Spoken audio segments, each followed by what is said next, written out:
તરફ ગુજરાત યુનિવર્સિટીમાં આરએસએસની પ્રદર્શનીમાં ભારે વિરોધ થયો। એનએસયુના કાર્યકરોએ પોસ્ટર ફાડીને વિરોધ નોંધાવ્યો। એનએસયુએ કાર્યકરોએ અટલ કલામ બિલ્ડિંગ પાસે દેખાવ કર્યા। આરએસએસ આંબેડકર અને સરદાર પટેલ વિશે પોસ્ટર લાગ્યા હતા। શૈક્ષણિક સંસ્થામાં આરએસએસના વિચારો થોપવાનો આ પ્રયાસ છે તેવું એનએસયુઆઈનું સ્પષ્ટ કહેવું છે। અધૂરો ઇતિહાસ દર્શાવતા પોસ્ટર હોવાનો એનએસયુઆઈએ આક્ષેપ કર્યો। વિદ્યાર્થીઓને અહીં ગેરમાર્ગે દોરવાનો પ્રયાસ થઈ રહ્યો છે।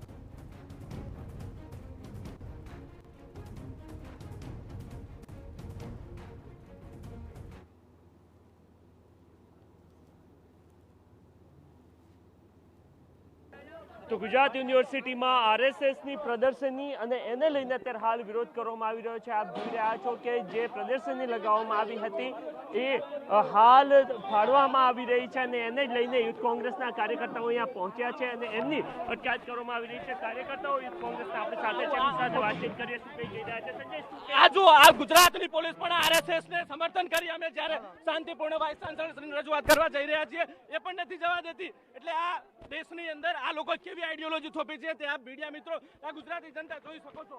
પરંતુ તો મહત્વની વાત એ છે કે એક પ્રકારની પ્રદર્શની ગુજરાત યુનિવર્સિટીમાં લગાવવામાં આવી હતી ને એ પ્રદર્શનીને લઈને વિરોધ કરવામાં આવી રહ્યો હતો। બતાવવામાં નથી આવી રહ્યો, આનો વિરોધ કરી રહ્યા છીએ ને અમે જે પોસ્ટર પાડતા હતા ગુજરાત યુનિવર્સિટીની પ્રોપર્ટી નથી તો બી પોલીસ દ્વારા અમને અટકાયત કરી। તો પોલીસ દ્વારા અત્યારે હાલ એક બાદ એક કાર્યકર્તાઓની અટકાયત કરવામાં આવી રહી છે। તમામ કાર્યકર્તાઓ અહીંયા ઉપસ્થિત છે। સૌથી મહત્વની વાત એ છે કે થોડા સમય પહેલા અહીંયા આરએસએસનો એક કાર્યક્રમ હતો અને એ કાર્યક્રમ જે છે એમાં સરદાર પટેલ આ સિવાય આંબેડકર અને આરએસએસના કયા પ્રકારના સંબંધો રહ્યા હતા એને લઈને એક પ્રદર્શની લગાવવામાં આવી હતી। યુથ કોંગ્રેસ એનએસયુના એ આક્ષેપો છે કે આ જે પ્રદર્શની લગાવવામાં આવી હતી એક રીતના વિચારધારા જે વિદ્યાર્થીઓ છે એના પર થોપવા માટેનો પ્રયત્ન છે। આ સિવાય જે ઇતિહાસ અહીંયા રજૂ કરવામાં આવ્યો છે એ અધૂરો ઇતિહાસ રજૂ કરવામાં આવ્યો છે। ખરા અર્થમાં આરએસએસનો ઇતિહાસ એ રહ્યો છે કે તેમના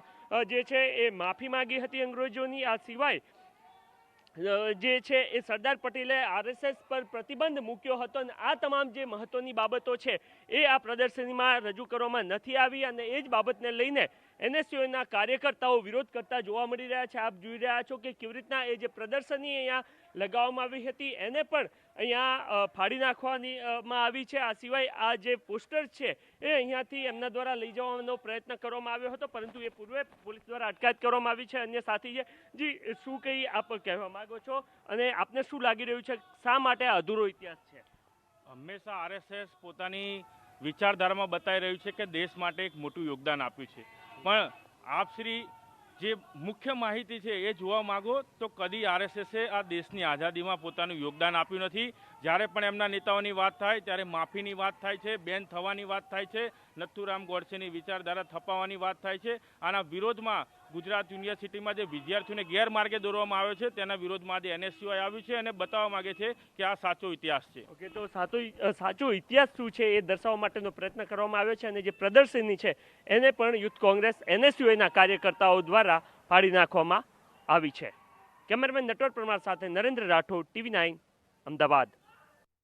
પાછળ લગાવેલા જે સ્ટેન્ડી જોઈ શકો છો તેમાં લખ્યું છે કે ડોક્ટર બાબા સાહેબ આંબેડકર જે કરાડમાં તેમની સંઘની શાખામાં ગયા હતા પરંતુ તે અધૂરો ઇતિહાસ છે।